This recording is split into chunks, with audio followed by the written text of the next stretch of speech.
Disagregasi merupakan proses merubah hasil rencana produksi agregat menjadi jumlah yang harus diproduksi untuk setiap produk ataupun itemnya. Kemudian, ada perbedaan antara demand aggregate forecast dengan total rencana produksi. Demand aggregate forecast merupakan pandangan eksternal, yang dimana mencerminkan apa yang diinginkan oleh pelanggan maupun pasar. Sedangkan total rencana produksi merupakan pandangan internal, yang dimana mencerminkan rencana perusahaan untuk memenuhi permintaan tersebut.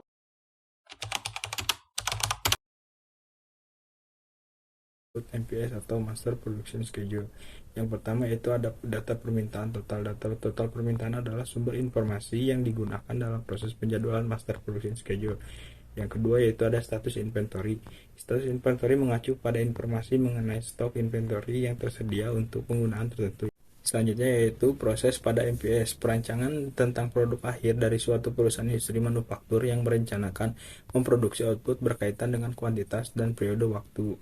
MPS atau MPS ini yaitu jumlah maksimum pesanan penjualan yang dapat dipenuhi oleh lantai toko selama jangka waktu yang ditentukan, potensi hambatan dan kendala produksi. Input, proses, dan output dari Raw Capacity Planning atau RCCP. Inputnya itu merupakan urutan kedua dari hierarki perencanaan prioritas kapasitas yang berperan dalam mengembangkan MPS. Yang selanjutnya itu ada prosesnya, yaitu pada proses Raw Capacity Planning ini melakukan validasi terhadap MPS untuk mengetahui tingkat kebutuhan kapasitas. Dan yang terakhir yaitu ada output dari RCCP ini, yaitu hasil dari pengolahan data diketahui kapasitas yang tersedia pada masing-masing work center pada tiap periode melebihi kapasitas yang dibutuhkan. Selanjutnya yaitu ada pengertian dari Master Production Schedule atau MPS adalah perencanaan jumlah dan periode waktu produksi output akhir termasuk part pengganti dan suku cadang dalam perusahaan industri manufaktur. Elemen dalam Master Production Planning. Yang pertama itu rencana produksi utama atau Master Production Schedule yang disingkat MPS, meliputi penjadwalan produksi utama dan perubahan permintaan. Yang kedua itu kapasitas produk. Kapasitas produk ini meliputi evaluasi kapasitas dan penyelarasan kapasitas. Yang ketiga itu persediaan. Persediaan ini meliputi manajemen persediaan dan pemantauan persediaan. Yang keempat yaitu perubahan perencanaan atau planning change yang meliputi perubahan permintaan mendesak dan fleksibilitas rencana. Yang kelima itu proses pengambilan keputusan, meliputi tentang kriteria keputusan dan skenario perencanaan. Dan yang keenam yaitu koordinasi antar fungsi yang meliputi koordinasi dengan tim penjualan. Dan yang terakhir yaitu pemantauan kinerja atau performance monitoring yang meliputi tentang pemantauan realitas rencana dan evaluasi kinerja.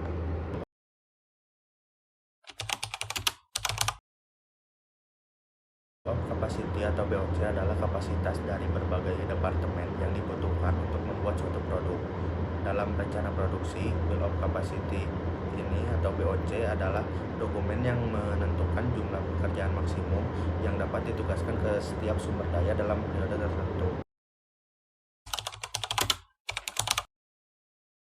Untuk selanjutnya yaitu ada pengertian Rokat Capacity Planning atau RCCP, di mana Rokat Capacity Planning ini merupakan proses konversi dari rencana produksi dan MPS ke dalam kebutuhan kapasitas yang berkaitan dengan sumber-sumber daya kritis seperti tenaga kerja, mesin dan peralatan, kapasitas gudang, kapabilitas material dan part, serta sumber daya keuangan.